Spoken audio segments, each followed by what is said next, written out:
শুধুমাত্র সমস্ত ফেরেশতাদের শিক্ষক হওয়ার পরেও এই শয়তান যখন বলল যে না আমি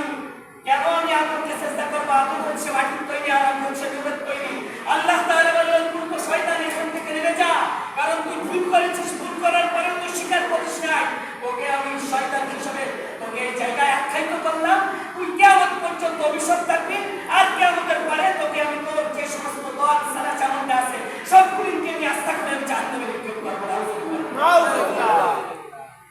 এই শয়তান সে বলে আমার দোষ কি, আমার দোষ কি? তুমি যে অপরাধ করেছো, তুমি হাসিনা যে অপরাধ করেছে, জুলাই আগস্টের অপরাধের শুধুমাত্র যদি স্বীকার করে নেয়, তবু স্বীকার করে না মানে যে আমি চট করে ঢুকে পড়বো, আপনাকে চট করে ঢুকলে পথ করে আমাকে জনতা ছাত্র জনতা নিয়ে আপনার যতটুকু বাড়ি আছে আর যে বিশ্বাস আছে এইটাকে ধুলার সাথে মিশিয়ে দেওয়ার জন্য এই বাংলার মানুষ ইসলামপন্থী যারা আছে সব